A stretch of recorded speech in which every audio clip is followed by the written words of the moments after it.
Ketika Raka kembali setelah dikuburkan 7 hari, keluarganya menyambut dengan haru. Tapi malam-malam berikutnya, mereka menyadari yang pulang bukanlah anak mereka. Bagaimana kisah selanjutnya? Sebelum kita lanjut, jangan lupa dukung channel Kisah Bijakku dengan cara subscribe, supaya kamu tidak ketinggalan cerita lainnya di channel ini. Kampung Tirtajaya adalah sebuah desa kecil yang tersembunyi di balik perbukitan hijau dan hutan lebat. Desa itu hanya dihuni oleh sekitar 50 kepala keluarga yang hidup sederhana, mengandalkan hasil ladang, sawah, dan ternak untuk bertahan hidup. Tidak ada listrik, tidak ada sinyal ponsel, dan satu-satunya akses ke dunia luar adalah jalan berbatu yang sering licin ketika hujan datang. Namun, bagi penduduk desa, Kampung Tirtajaya adalah tempat yang damai, tempat di mana mereka merasa hidup dalam harmoni dengan alam. Setiap pagi, suara kicauan burung dan gemericik air sungai mengiringi kehidupan mereka. Anak-anak bermain di sawah, orang dewasa pergi ke ladang, dan para lansia duduk di beranda rumah mereka, menikmati teh hangat sambil berbincang tentang segala hal yang terjadi di desa kecil itu. Di antara keluarga yang tinggal di Kampung Tirtajaya, ada sebuah keluarga kecil yang sangat dikenal oleh warga desa. Mereka adalah keluarga Pak Seno, seorang petani sederhana, istrinya Bu Sumi, dan anak sulung mereka yang bernama Raka.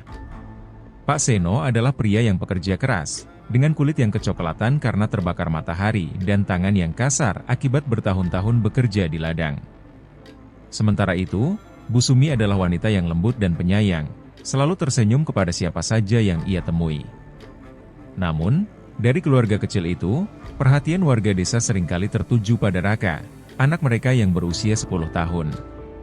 Raka adalah anak yang ceria, penuh semangat, dan selalu membawa keceriaan kemanapun ia pergi.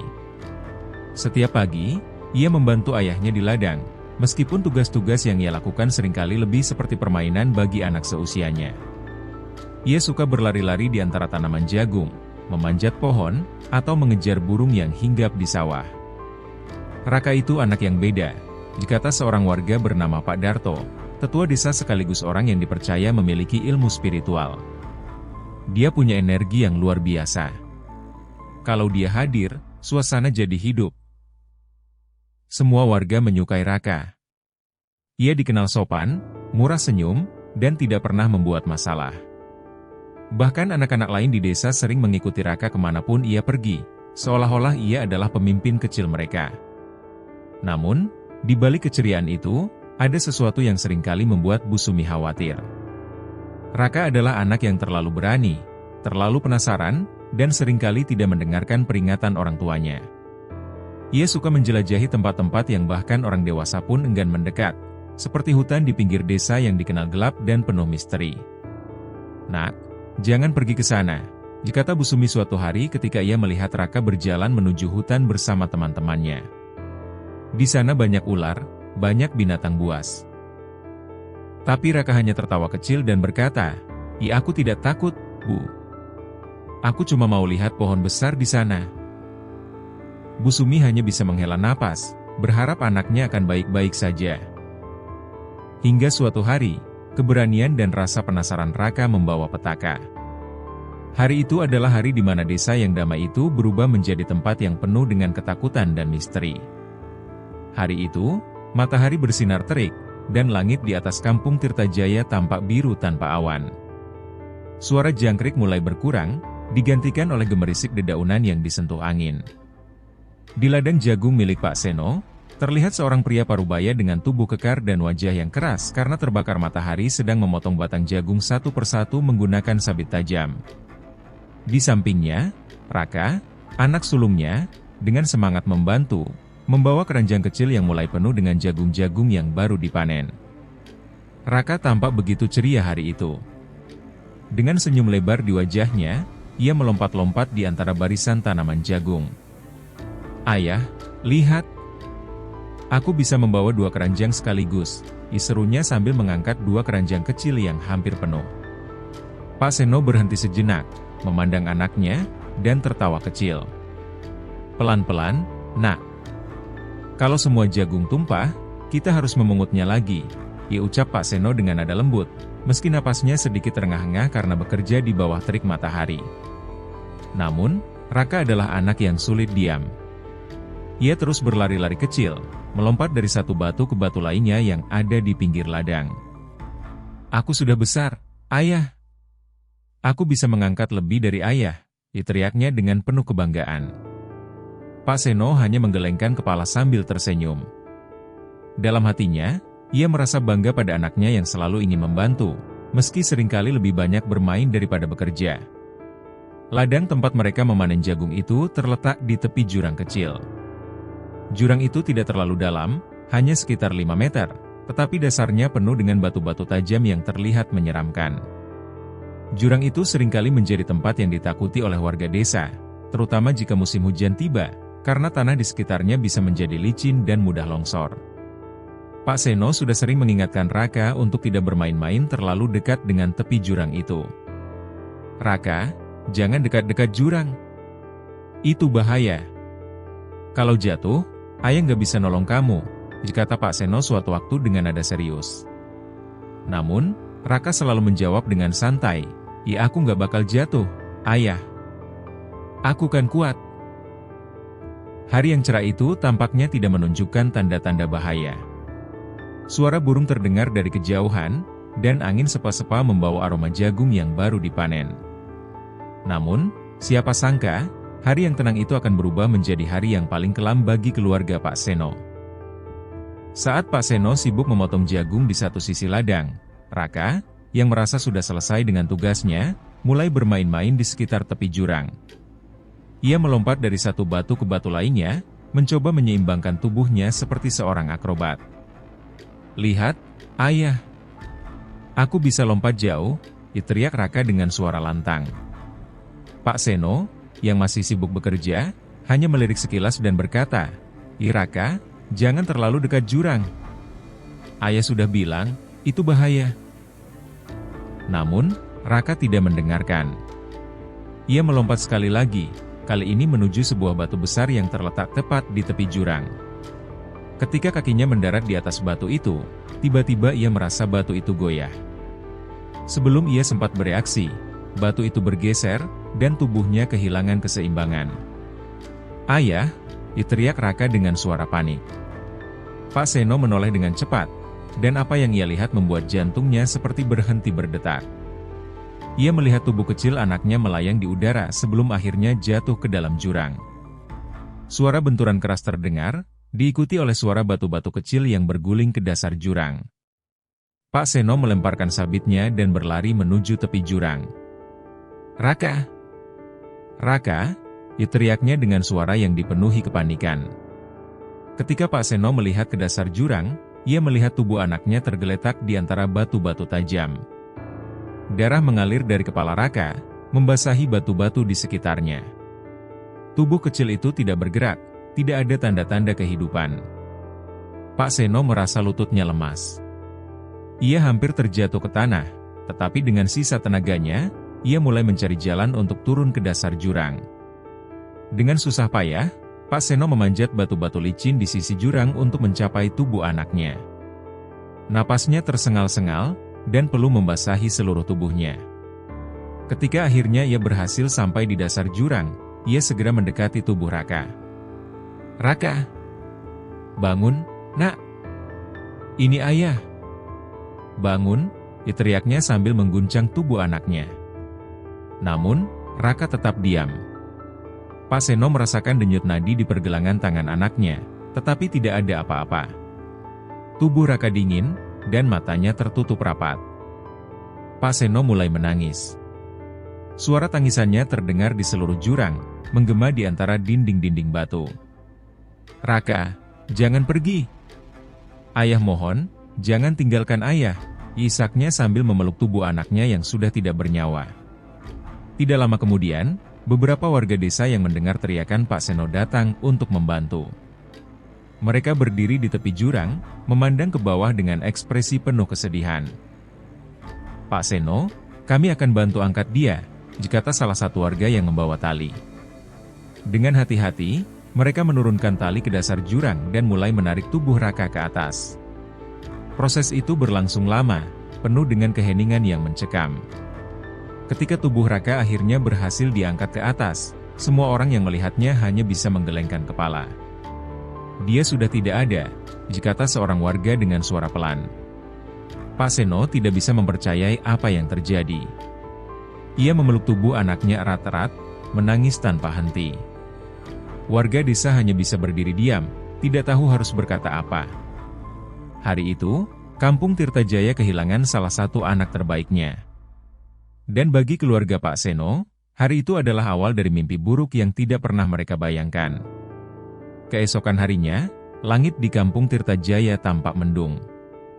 Awan-awan kelabu menggantung rendah di atas desa, seolah-olah alam ikut berduka atas kepergian seorang anak kecil yang begitu ceria. Desa yang biasanya dipenuhi suara burung dan aktivitas warga kini terasa begitu sunyi. Hampir semua warga desa berkumpul di rumah keluarga Pak Seno untuk memberikan penghormatan terakhir kepada Raka, anak yang disayangi oleh semua orang. Di dalam rumah, tubuh kecil Raka terbaring kaku di atas tikar pandan yang diletakkan di tengah ruangan. Ia telah dimandikan dan dipakaikan pakaian terbaiknya, sebuah baju koko putih dengan sarung hijau yang biasa ia kenakan saat mengikuti ayahnya ke masjid. Wajahnya tampak tenang, tetapi pucat, dan rambut hitamnya yang biasanya berantakan kini telah disisir rapi oleh tangan ibunya, Bu Sumi, yang tidak berhenti menangis sejak malam sebelumnya. Bu Sumi duduk di samping tubuh anaknya, memeluk tangan kecil Raka yang sudah dingin dan kaku. Matanya sembab, dan air matanya terus mengalir tanpa henti. "Raka! Nak, bangun, nak," isaknya dengan suara serak. "Ibu mohon. Ibu belum siap kehilangan kamu." Tangannya terus mengelus wajah anaknya, seolah berharap keajaiban akan terjadi dan Raka akan membuka matanya. Namun, tubuh itu tetap diam, tak bergerak, tak bernyawa. Di sudut ruangan, Pak Seno duduk bersandar di dinding, memandang anaknya dengan tatapan kosong. Wajahnya yang biasanya tegas kini tampak lelah dan hancur. Tidak ada air mata yang keluar dari matanya, tetapi di dalam hatinya, ia merasakan rasa sakit yang tidak bisa diungkapkan dengan kata-kata. Ia menyalahkan dirinya sendiri atas apa yang terjadi. Jika saja ia lebih memperhatikan Raka, jika saja ia melarang anak itu bermain di dekat jurang, mungkin semua ini tidak akan terjadi. Satu persatu, warga desa mendatangi tubuh Raka untuk memberikan penghormatan terakhir. Beberapa dari mereka menangis, terutama ibu-ibu yang membayangkan betapa sakitnya kehilangan seorang anak. Anak-anak lain yang biasanya bermain bersama Raka berdiri di dekat pintu, memandang tubuh temannya dengan wajah bingung dan sedih. Mereka tidak sepenuhnya mengerti apa yang sedang terjadi, tetapi mereka tahu bahwa mereka tidak akan pernah melihat Raka lagi.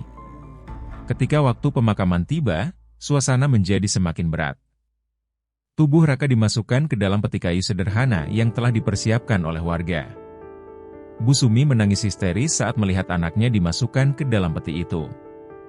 "Jangan tutup petinya. Jangan tutup.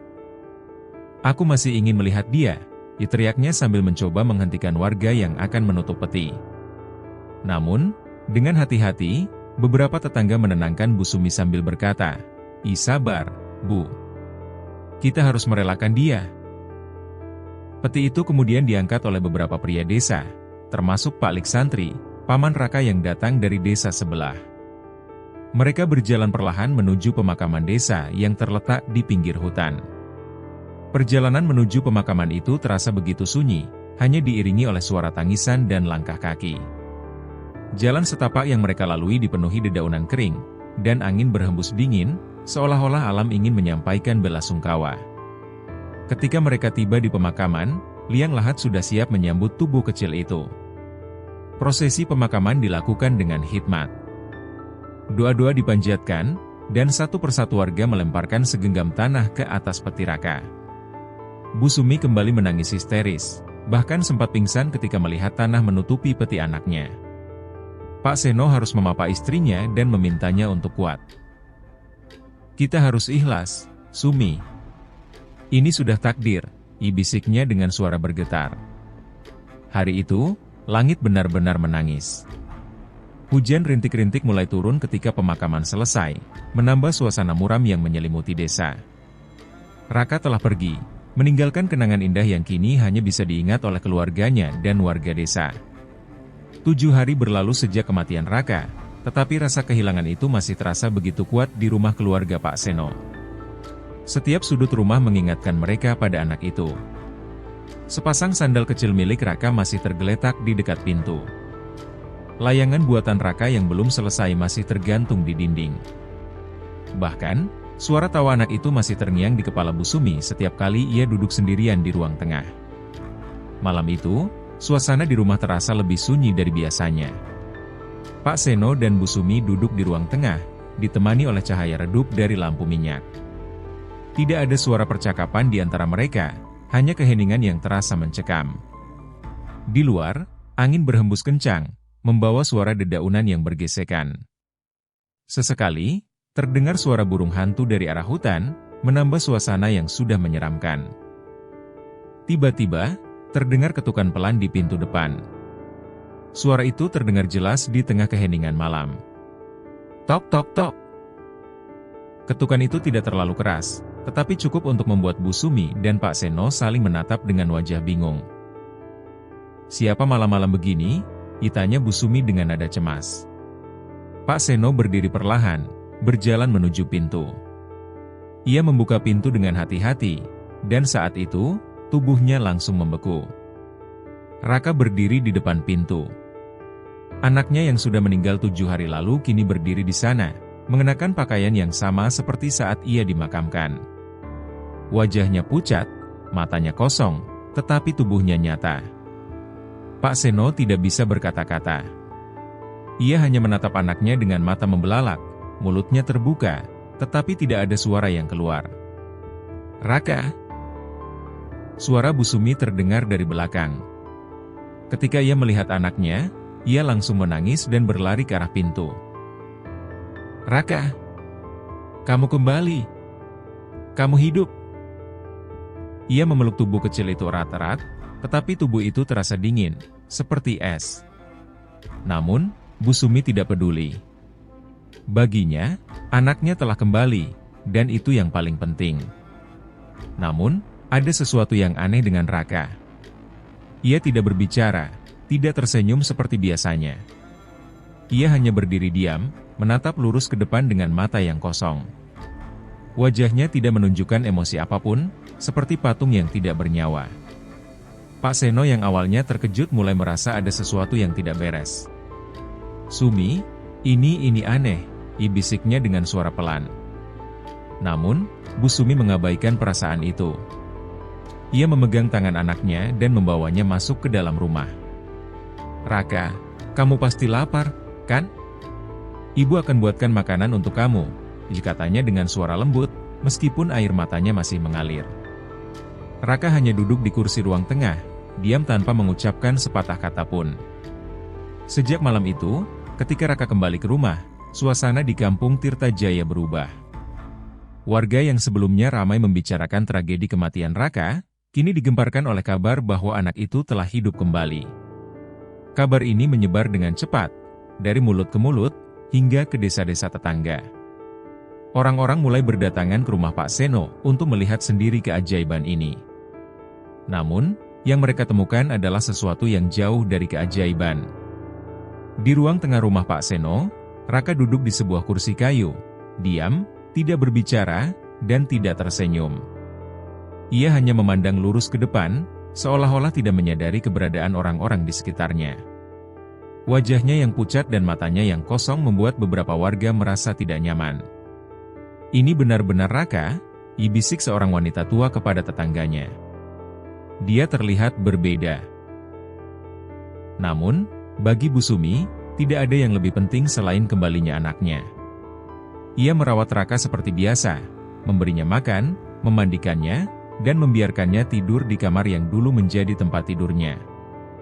"Dia hanya butuh waktu," kata Bu Sumi kepada suaminya ketika Pak Seno mengungkapkan kekhawatirannya. "Mungkin dia masih trauma. Dia baru saja kembali dari kematian.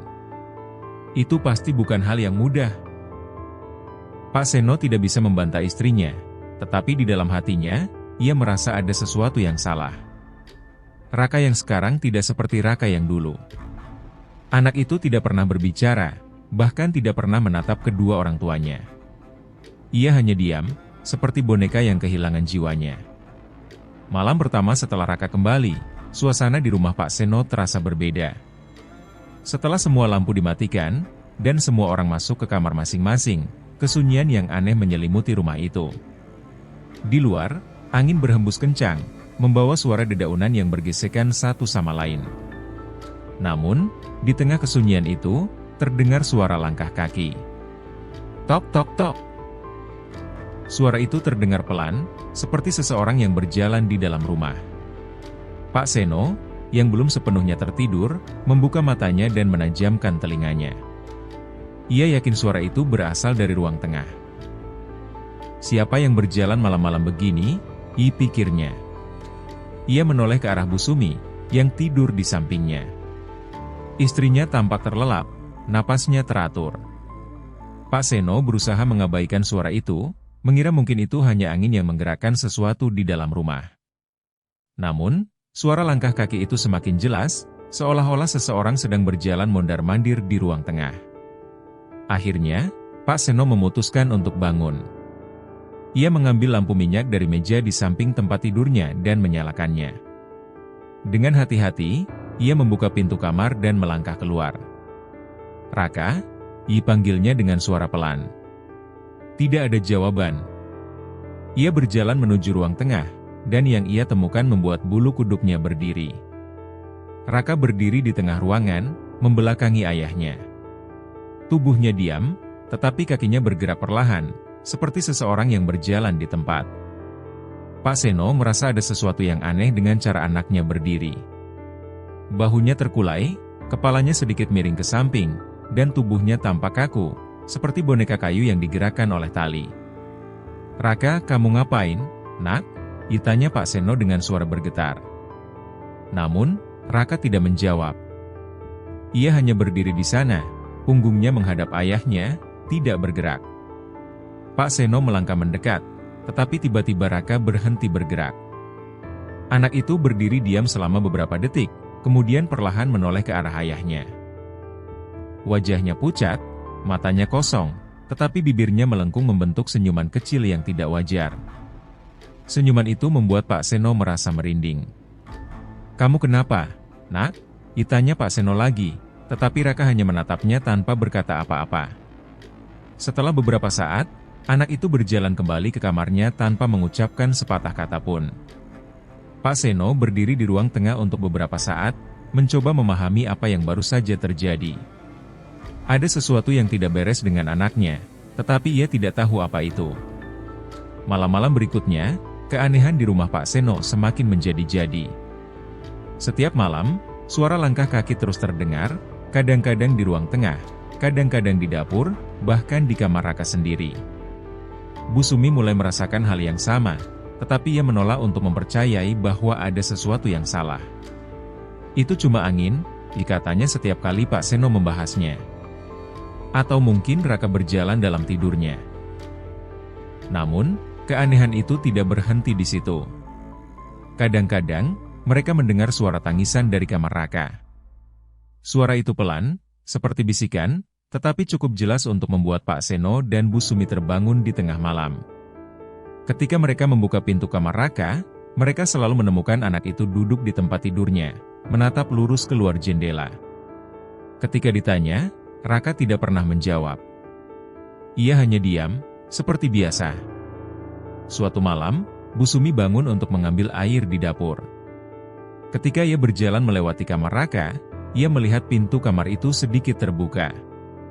Dari celah pintu, ia melihat Raka berdiri di depan cermin besar yang ada di kamarnya. Anak itu sedang berbicara, tetapi bukan dengan suara anak kecil. Suara yang keluar dari mulutnya terdengar berat, dalam, dan aneh, seperti suara orang dewasa yang berbicara dalam bahasa yang tidak dimengerti. Raka, panggil Bu Sumi dengan suara pelan. Anak itu berhenti berbicara dan perlahan menoleh ke arah ibunya. Wajahnya terlihat datar, tetapi senyuman kecil yang tidak wajar kembali muncul di bibirnya. Ibu, kenapa belum tidur? Tanyanya dengan suara yang terdengar normal, tetapi ada sesuatu dalam nada suaranya yang membuat Bu Sumi merasa tidak nyaman. Puncak dari keanehan ini terjadi ketika seorang warga desa bernama Pak Liksantri, paman Raka, melihat sesuatu yang tidak beres di pemakaman. Malam itu, ia sedang berjalan pulang dari rumah saudaranya ketika ia melihat sosok yang sangat mirip dengan Raka berdiri di dekat makamnya sendiri. Sosok itu tampak membungkuk, seperti sedang menggali sesuatu di tanah. Pak Liksantri berhenti di tempatnya, merasa bingung dan takut. Bukankah Raka ada di rumah? Pikirnya. Ia mendekat dengan hati-hati, dan ketika ia sampai di dekat makam, ia melihat sesuatu yang membuat darahnya membeku. Makam Raka terbuka, dan petinya kosong. Malam itu, di bawah sinar bulan yang samar-samar menerangi pemakaman desa, Pak Liksantri berdiri mematung di depan makam Raka yang terbuka. Tubuhnya gemetar, bukan karena dinginnya angin malam, tetapi karena apa yang ia lihat di hadapannya. Tanah yang seharusnya menutupi peti jenazah itu berserakan, dan peti kayu sederhana yang seharusnya berisi tubuh Raka kini kosong. Tidak ada tanda-tanda tubuh anak kecil itu di dalamnya. Pak Liksantri mundur beberapa langkah, napasnya memburu. Ia mencoba menenangkan dirinya, tetapi pikirannya dipenuhi pertanyaan yang tak terjawab. Bagaimana bisa? Bukankah dia sudah dimakamkan? Kalau dia ada di rumah, lalu siapa yang ada di sana? Dipikirnya sambil terus memandangi liang lahat yang kini menganga seperti mulut yang siap menelan siapapun yang mendekat. Angin malam berhembus semakin kencang, membawa aroma tanah basah yang bercampur dengan sesuatu yang amis, seperti bau daging busuk. Pak Liksantri menutup hidungnya, tetapi bau itu semakin menusuk. Ia merasa ada sesuatu yang mengawasinya dari dalam kegelapan. Dalam ketakutannya, ia segera berlari meninggalkan pemakaman, menuju rumah Pak Darto, tetua desa yang dikenal memiliki ilmu spiritual. Pak Darto sedang duduk di beranda rumahnya, ditemani lampu minyak dan secangkir teh hangat, ketika ia mendengar suara langkah kaki tergesa-gesa mendekati rumahnya. Pintu diketuk keras, dan suara Pak Liksantri terdengar dari luar, penuh kepanikan. "Pak Darto, tolong! Ada yang aneh di pemakaman," teriaknya. Pak Darto membuka pintu, dan ketika melihat wajah pucat Pak Liksantri, ia langsung tahu bahwa ada sesuatu yang tidak beres. "Masuk dulu, tenangkan dirimu," kata Pak Darto sambil mempersilakan tamunya duduk. Setelah beberapa menit, Pak Liksantri mulai menceritakan apa yang ia lihat di pemakaman. Wajah Pak Darto yang awalnya tenang perlahan berubah serius. "Jadi, makamnya kosong?" tanya Pak Darto dengan nada rendah. Pak Liksantri mengangguk, matanya masih dipenuhi ketakutan. "Iya, kosong, Pak. Tanahnya berserakan, dan petinya terbuka. Raka tidak ada di sana. Tapi, dia ada di rumah, bukan? Apa yang sebenarnya terjadi?" Pak Darto tidak langsung menjawab. Ia menunduk, seolah-olah sedang memikirkan sesuatu yang sangat penting. Setelah beberapa saat, ia menghela napas panjang dan berkata, Aku sudah menduga. Anak itu yang ada di rumah Seno, bukanlah Raka." Mata Pak Liksantri membelalak mendengar ucapan itu. "Apa maksudmu, Pak? Kalau itu bukan Raka, lalu siapa dia?" Pak Darto menatap tamunya dengan tatapan tajam. Ada hal-hal di dunia ini yang tidak bisa kita pahami sepenuhnya. Kadang, ketika seseorang meninggal, terutama dengan cara yang tragis, ada energi yang tertinggal. Energi itu bisa menarik sesuatu dari alam lain. Sesuatu yang bukan manusia. Suaranya terdengar berat, penuh dengan kewibawaan.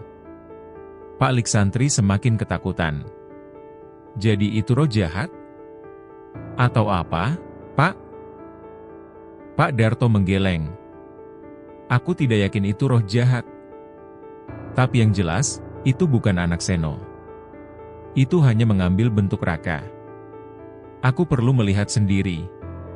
Kita harus pergi ke rumah Seno malam ini juga." Malam semakin larut ketika Pak Darto dan Pak Liksantri tiba di rumah Pak Seno. Rumah itu tampak sunyi, hanya diterangi oleh lampu minyak yang redup dari dalam. Namun, ada sesuatu yang aneh. Dari luar, mereka mendengar suara berbisik-bisik, seperti suara beberapa orang yang berbicara dengan pelan. Suara itu berasal dari kamar Raka. Pak Darto memberi isyarat kepada Pak Liksantri untuk tetap diam. Mereka berjalan perlahan menuju jendela kamar Raka dan mengintip ke dalam. Apa yang mereka lihat membuat darah mereka membeku. Di dalam kamar, Raka duduk di lantai, membelakangi pintu, menghadap ke cermin besar yang ada di sudut ruangan. Di cermin itu, ada bayangan lain yang tidak sesuai dengan posisi Raka. Bayangan itu lebih besar, seperti sosok tinggi kurus dengan mata merah menyala, yang menatap langsung ke arah cermin seolah-olah sedang berbicara dengan Raka.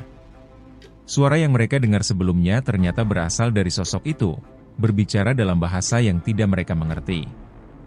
Pak Lik Santri hampir berteriak, tetapi Pak Darto segera menutup mulutnya. "Jangan membuat suara," bisiknya dengan nada tegas. "Kita harus masuk dan menghadapinya, tapi kita harus hati-hati." Pak Darto mengetuk pintu rumah dengan keras, membuat suara bisikan di dalam kamar langsung berhenti. Tidak lama kemudian, Pak Seno membuka pintu, wajahnya terlihat bingung. "Pak Darto, ada apa malam-malam begini?" tanyanya.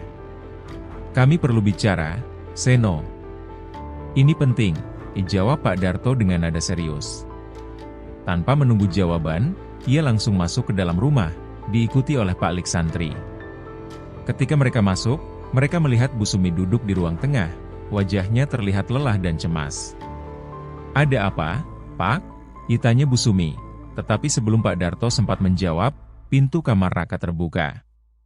Anak itu keluar, berdiri di ambang pintu, menatap mereka dengan mata kosong.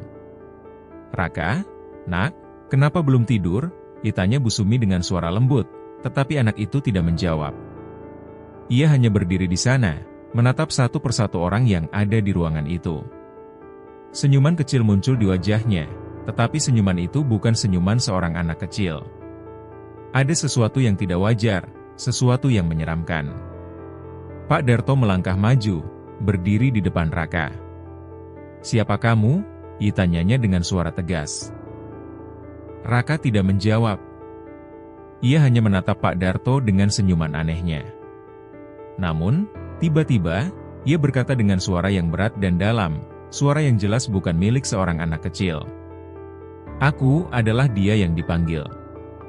Aku adalah dia yang kembali." Suara itu membuat semua orang di ruangan itu merasa merinding. Pak Seno dan Bu Sumi hanya bisa memandang anak mereka dengan wajah penuh kebingungan dan ketakutan. "Apa maksudnya?"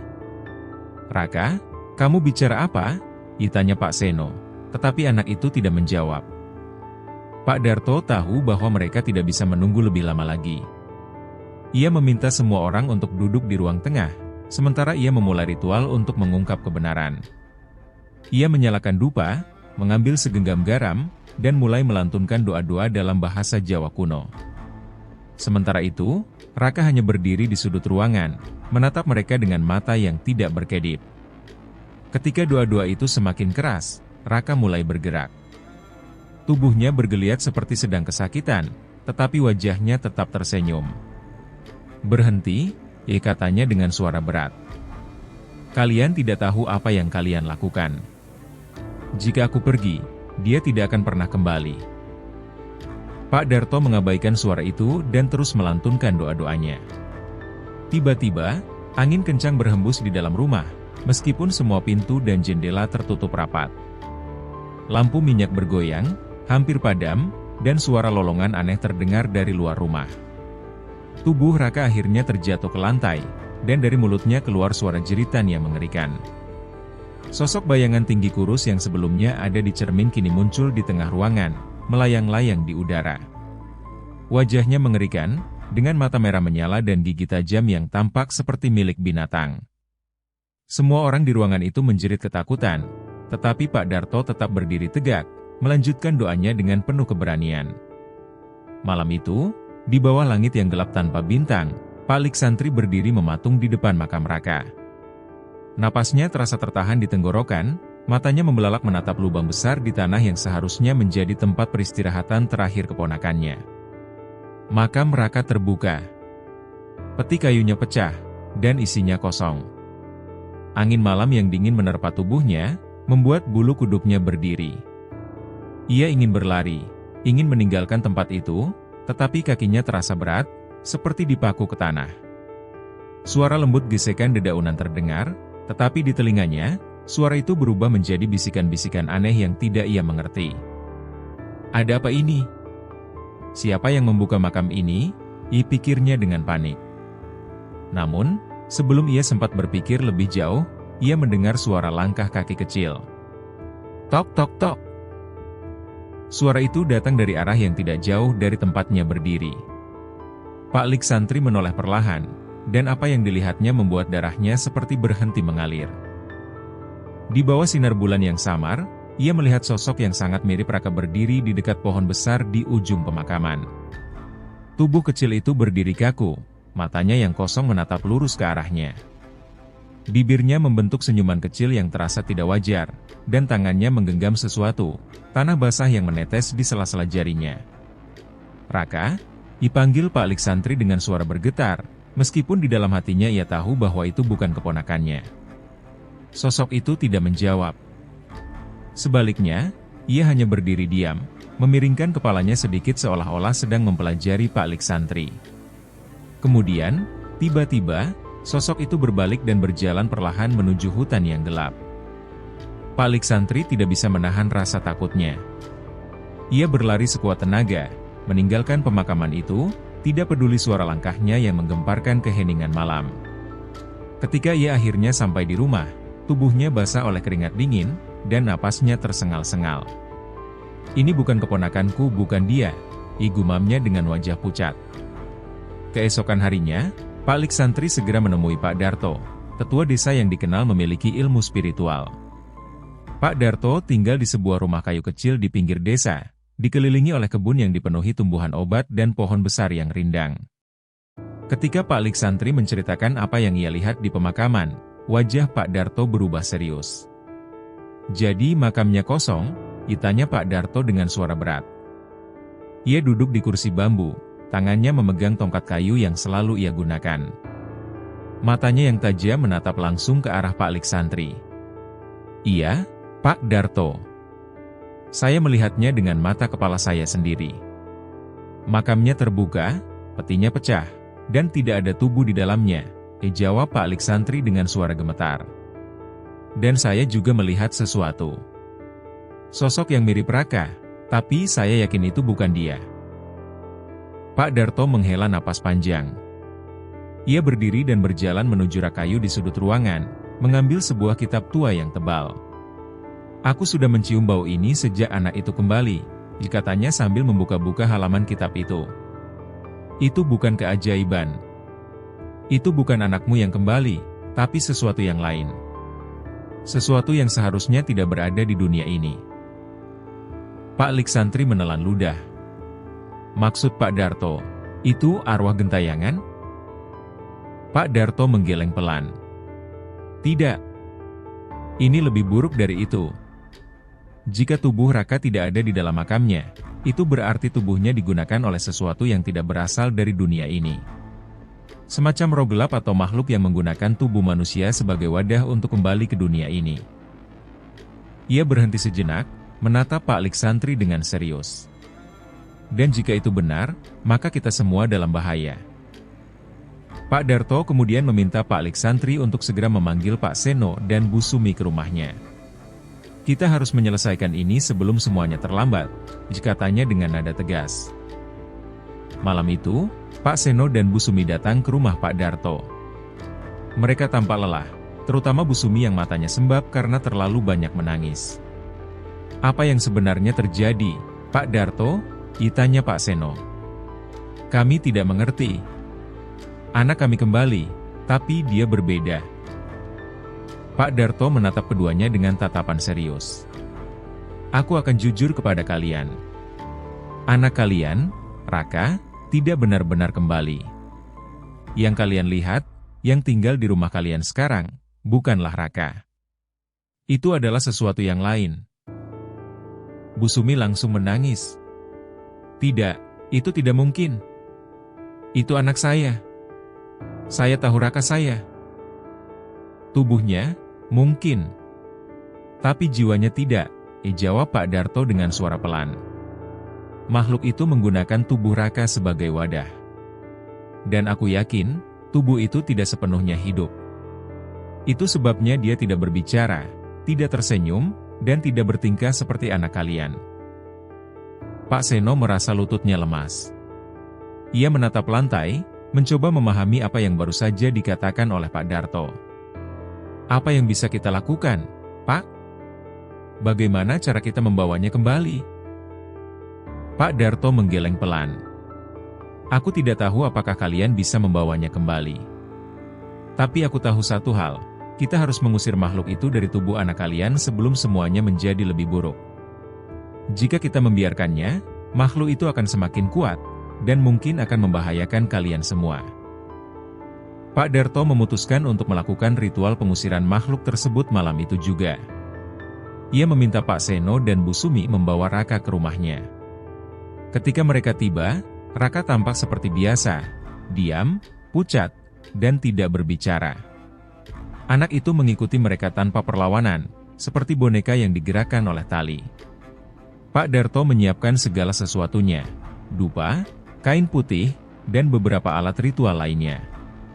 Ia menggambar lingkaran di lantai menggunakan kapur, lalu meminta Raka untuk duduk di tengah lingkaran itu. Apa yang akan terjadi padanya, Pak? Tanya Bu Sumi dengan suara gemetar. Jika kita berhasil, tubuh Raka akan kosong, dan kita akan tahu apakah jiwanya masih ada di dalam sana, jawab Pak Darto. Tapi jika tidak, kita harus siap menghadapi apapun. Ritual dimulai. Pak Darto mulai melafalkan doa-doa dalam bahasa kuno yang tidak dimengerti oleh siapapun di ruangan itu. Asap dupa memenuhi udara, membuat suasana semakin mencekam. Pada awalnya, tidak ada yang terjadi. Raka tetap duduk diam, menatap ke depan dengan mata kosong. Namun, tiba-tiba, tubuh anak itu mulai menggeliat. Ia mengeluarkan suara aneh, seperti suara dua orang yang berbicara sekaligus. Apa yang kalian lakukan? Suara itu berkata, tetapi bukan suara Raka. Suara itu dalam, berat, dan penuh kemarahan. Bu Sumi menjerit, tetapi Pak Darto tetap melanjutkan doanya. Tubuh Raka mulai bergerak liar, seolah-olah ada sesuatu yang berusaha keluar dari dalam dirinya. Kalian tidak bisa mengambil tubuh ini. Ini milikku sekarang, teriak suara itu. Malam itu, angin bertiup kencang di kampung Tirtajaya. Langit gelap tanpa bulan, hanya diterangi sesekali oleh kilatan petir di kejauhan. Pak Liksantri, paman Raka, sedang berjalan pulang ke rumah setelah membantu tetangganya memperbaiki atap yang bocor. Ia membawa lentera tua di tangan kanannya, sementara tangan kirinya memegangi kerah jaketnya yang tipis, mencoba melindungi tubuhnya dari dinginnya angin malam. Jalan yang ia lalui menuju rumah melewati pemakaman desa, tempat Raka dimakamkan seminggu lalu. Pemakaman itu terletak di pinggir hutan, dengan pohon-pohon besar yang menjulang tinggi di sekitarnya. Biasanya, Pak Liksantri tidak merasa takut melewati tempat itu, tetapi malam itu, suasananya terasa berbeda. Udara terasa lebih dingin dari biasanya, dan suara angin yang membawa bunyi dedaunan bergesekan terdengar seperti bisikan-bisikan aneh. Ketika ia hampir melewati pemakaman, matanya menangkap sesuatu yang membuat langkahnya terhenti. Di salah satu sudut pemakaman, tepat di tempat makam Raka berada, ia melihat sebuah sosok kecil membungkuk di atas tanah. Sosok itu tampak sedang menggali, dengan tangan yang bergerak cepat, mencakar-cakar tanah seperti binatang liar. Pak Liksantri mengerutkan kening, mencoba memastikan apa yang dilihatnya. Lentera di tangannya bergetar karena tangannya mulai gemetar. Siapa di sana? Tanyanya dengan suara keras, mencoba mengatasi rasa takut yang mulai merayapi dirinya. Namun, sosok itu tidak menjawab. Ia terus menggali, mencakar-cakar tanah dengan gerakan yang semakin cepat dan kasar. Ketika Pak Liksantri melangkah lebih dekat, lentera di tangannya menerangi sosok itu dengan lebih jelas. Saat itu, ia merasa darahnya membeku. Sosok itu adalah Raka. Anak kecil itu, dengan pakaian yang sama seperti saat ia dimakamkan, berdiri di atas makamnya sendiri.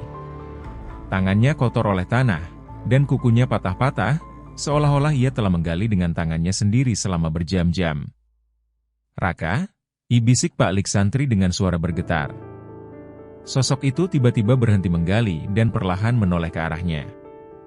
Wajahnya pucat, dengan mata yang kosong seperti lubang hitam. Bibirnya tersenyum lebar, Tetapi senyuman itu terasa salah, tidak wajar, seperti senyuman boneka yang rusak. Pak Lik Santri mundur beberapa langkah, hampir menjatuhkan lentera di tangannya. Ini tidak mungkin. Gumamnya. Ia menoleh ke arah makam dan melihat sesuatu yang membuatnya hampir pingsan. Makam Raka telah terbuka, dan petinya kosong. Keesokan paginya, Pak Lik Santri berlari ke rumah Pak Seno dengan wajah yang pucat pasi. Ia tidak tidur semalaman, dan tubuhnya masih gemetar karena apa yang ia lihat di pemakaman. Ketika ia tiba di rumah itu, ia langsung mengetuk pintu dengan keras. "Pak Seno! Bu Sumi! Buka pintunya! Ini penting!" ia teriaknya. Pak Seno membuka pintu dengan wajah yang tampak lelah. Ia tidak banyak tidur sejak malam-malam aneh di rumahnya dimulai. "Santri, ada apa pagi-pagi begini? Kau terlihat seperti melihat hantu," kata Pak Seno sambil mempersilakan adiknya masuk. Pak Lik Santri duduk di kursi ruang tengah, mencoba menenangkan dirinya sebelum berbicara. Namun, sebelum ia sempat mengatakan apapun, matanya menangkap sosok Raka yang duduk di sudut ruangan, diam seperti biasanya. Tubuh kecil itu memunggungi mereka, tetapi kehadirannya saja sudah cukup membuat bulu kuduk Pak Lik Santri berdiri. Dia ada di sini?" tanya Pak Lik Santri dengan suara bergetar. Pak Seno mengangguk. "Ya. Dia kembali seminggu lalu. Kami juga bingung, tapi ini anakku, Santri. Aku tidak peduli bagaimana caranya dia kembali. Yang penting dia ada di sini." Pak Lik Santri menggelengkan kepalanya dengan panik. "Tidak, Seno. Itu bukan Raka. Aku melihat sesuatu di pemakaman tadi malam. Makamnya terbuka, dan petinya kosong. Dan aku melihat dia di sana, di atas makamnya, menggali tanah seperti binatang liar." Pak Seno terdiam. Wajahnya berubah pucat. Ia ingin membantah apa yang dikatakan adiknya, tetapi di dalam hatinya, ia tahu bahwa ada sesuatu yang salah sejak awal. Ia hanya tidak ingin mengakuinya. "Santri, kau pasti salah lihat. Mungkin itu hanya mimpimu," katanya, meskipun suaranya terdengar tidak yakin. Namun, sebelum mereka bisa melanjutkan pembicaraan, Raka tiba-tiba melangkah keluar dari sudut ruangan. Anak itu berdiri di depan mereka, menatap Pak Lik Santri dengan mata kosong. "Paman, kenapa Paman takut?" tanyanya dengan suara datar, tanpa emosi. Pak Lik Santri mundur dari kursinya, merasa seolah-olah ada sesuatu yang mengintai dari balik mata anak itu. Berita tentang makam Raka yang terbuka dan petinya yang kosong segera menyebar ke seluruh desa. Warga mulai berdatangan ke rumah Pak Seno, meminta penjelasan. Beberapa dari mereka yakin bahwa ini adalah pertanda buruk. "Anak itu bukan Raka," kata seorang wanita tua dengan nada tegas. "Dia mungkin terlihat seperti Raka, tetapi itu pasti arwah gentayangan atau sesuatu yang lebih buruk." Pak Seno dan Bu Sumi tetap bersikeras bahwa anak itu adalah Raka. Namun, keanehan-keanehan yang terus terjadi semakin sulit untuk diabaikan. Setiap malam, suara-suara aneh terdengar di rumah mereka, dan beberapa warga mengaku melihat Raka berjalan di sekitar desa pada tengah malam, meskipun pintu rumahnya terkunci. Merasa tidak punya pilihan lain, Pak Seno akhirnya memanggil Pak Darto, tetua desa yang dikenal memiliki ilmu spiritual. Pak Darto datang ke rumah itu pada malam hari, membawa beberapa benda ritual seperti dupa, cermin kecil, dan sebuah pisau keris tua. Saat ia masuk ke dalam rumah, ia langsung merasakan sesuatu yang tidak beres. Udara di dalam rumah terasa berat, seperti ada sesuatu yang mengintai dari dalam kegelapan. Pak Darto meminta semua orang keluar dari rumah, kecuali Raka yang tetap duduk di ruang tengah. "Aku perlu bicara dengan makhluk ini," kata Pak Darto dengan suara tegas. "Jika dia memang Raka, kita akan tahu. Tapi jika dia bukan, kita harus bersiap." Pak Darto mulai menyalakan dupa dan mengucapkan doa-doa dalam bahasa kuno. Asap dupa memenuhi ruangan, dan suasana menjadi semakin mencekam. Raka yang awalnya duduk diam tiba-tiba mulai bergerak. Tubuh kecilnya menggeliat, dan matanya yang kosong berubah menjadi hitam sepenuhnya. Ia menatap Pak Darto dengan tatapan penuh kebencian. Kau tahu aku bukan anak itu, kata Raka dengan suara yang berat dan dalam, jauh berbeda dari suara anak kecil. Tapi mereka yang memanggilku, mereka yang membawaku kembali. Malam itu, angin bertiup lebih kencang dari biasanya di kampung Tirtajaya. Suara gesekan dedaunan terdengar seperti bisikan, dan udara terasa lebih dingin dari biasanya. Pak Lik Santri, paman Raka yang sering pulang larut malam karena membantu tetangganya memperbaiki rumah, sedang berjalan sendirian melewati pemakaman desa. Pemakaman itu terletak di pinggir hutan, tidak jauh dari ladang warga. Biasanya, Pak Lik Santri tidak takut melewati tempat itu. Tetapi malam ini, ada sesuatu yang membuat bulu kuduknya berdiri. Langkahnya terhenti ketika ia melihat sesuatu yang aneh di depan salah satu makam.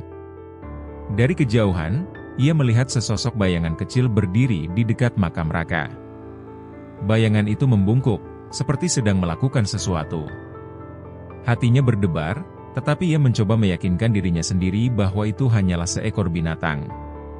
Mungkin kucing liar, gumamnya pelan, meski rasa takut mulai menjalari tubuhnya. Namun, semakin ia mendekat, semakin jelas ia melihat bahwa bayangan itu bukan seekor binatang. Itu adalah sosok seorang anak kecil. Sosok itu mengenakan pakaian yang sama seperti yang dikenakan Raka saat dimakamkan, baju koko putih dan sarung hijau.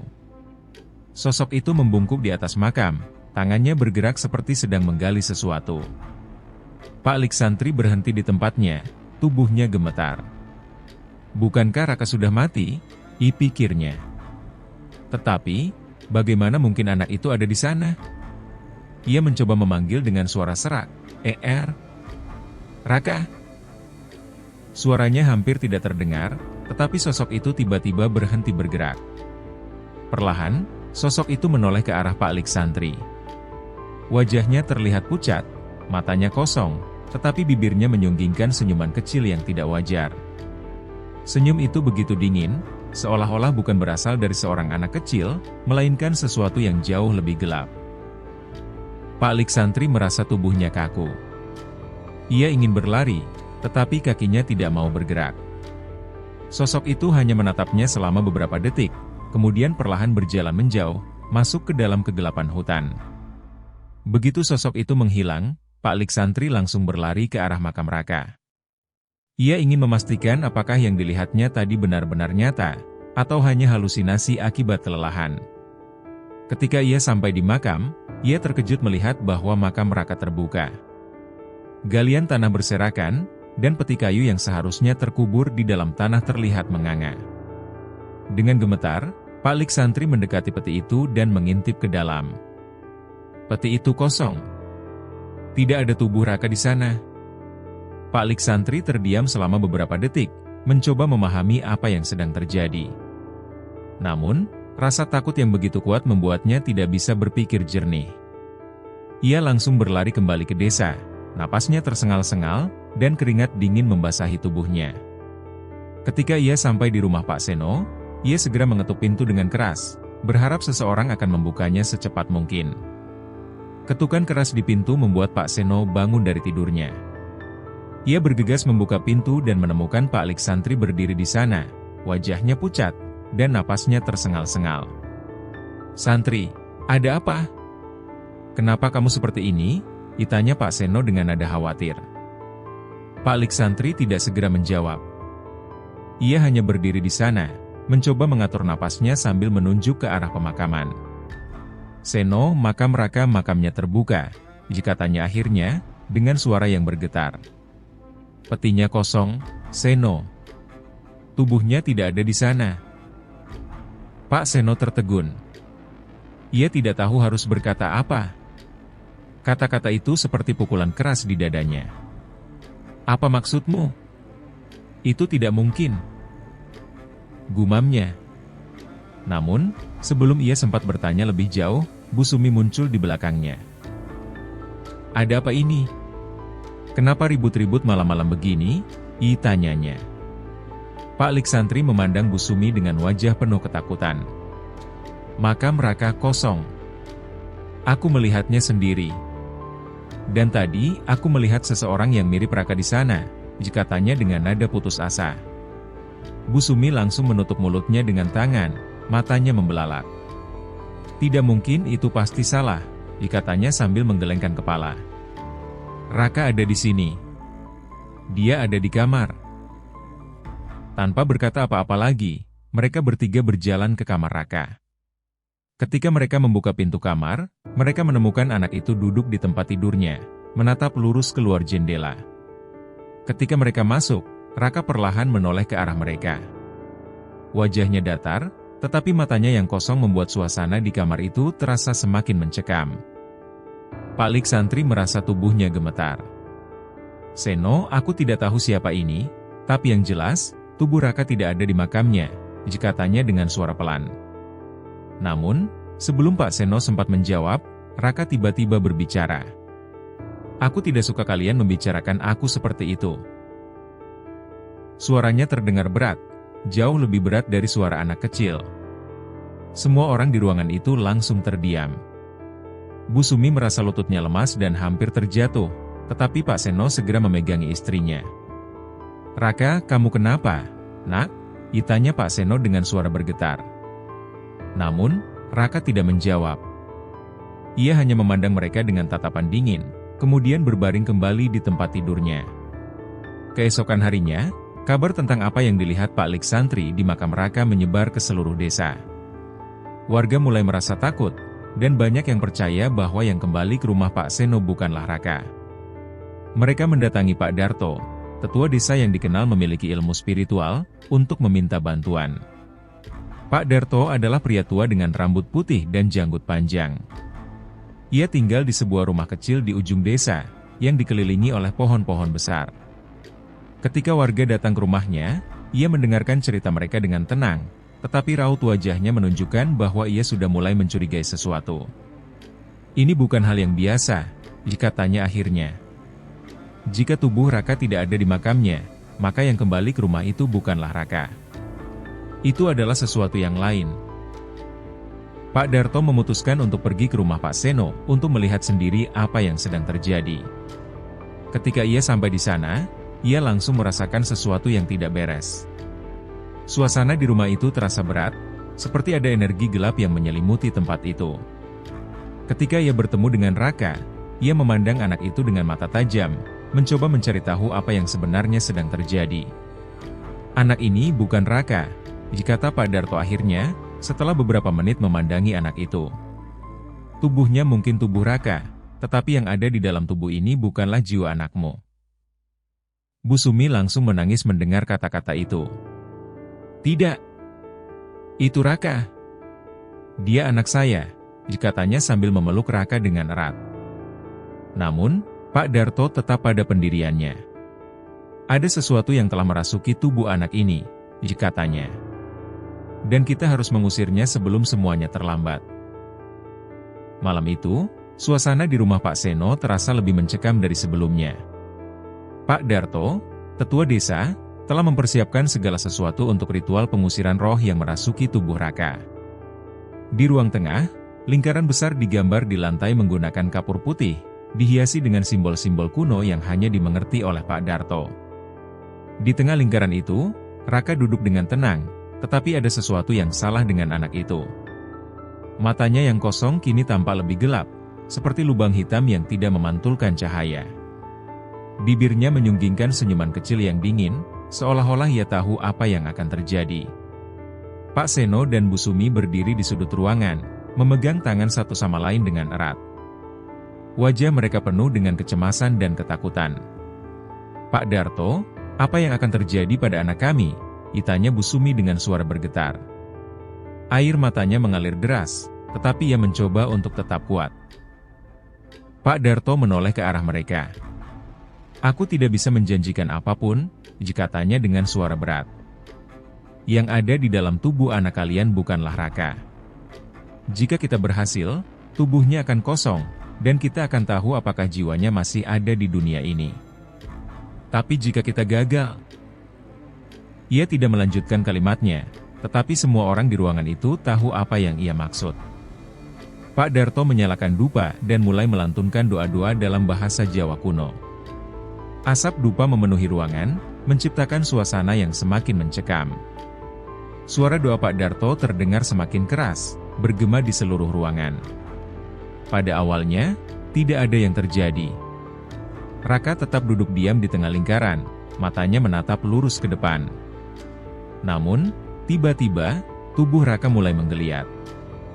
Ia mengeluarkan suara aneh, seperti suara dua orang yang berbicara sekaligus. "Berhenti!" Suara itu berkata, tetapi bukan suara Raka. Suara itu dalam, berat, dan penuh kemarahan. "Kalian tidak tahu apa yang kalian lakukan. Tubuh ini milikku sekarang." Pak Seno dan Bu Sumi terkejut mendengar suara itu. Bu Sumi hampir pingsan, tetapi Pak Seno memegang istrinya dengan erat. "Pak Darto, tolong anak kami," teriak Pak Seno dengan suara putus asa. Pak Darto tidak berhenti. Ia terus melantunkan doa-doanya, meskipun tubuh Raka semakin bergerak liar.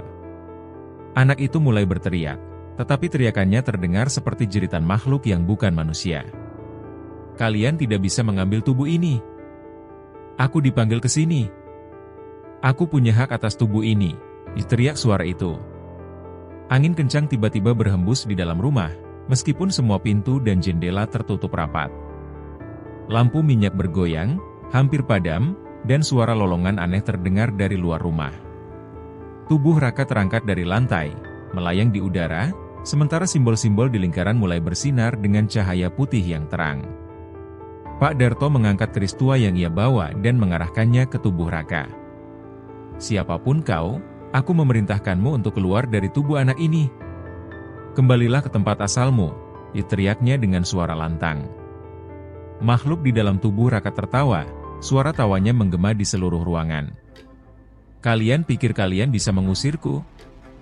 Aku dipanggil ke sini oleh rasa sakit, oleh kemarahan, oleh kehilangan. Aku adalah bayangan dari apa yang kalian takutkan," katanya. Namun, Pak Darto tidak menyerah. Ia menusukkan keris itu ke tanah di tengah lingkaran, dan cahaya putih yang terang langsung memenuhi ruangan. Makhluk itu menjerit. Suara jeritannya begitu keras hingga membuat semua orang di ruangan itu menutup telinga mereka. Tubuh Raka jatuh ke lantai, tidak bergerak.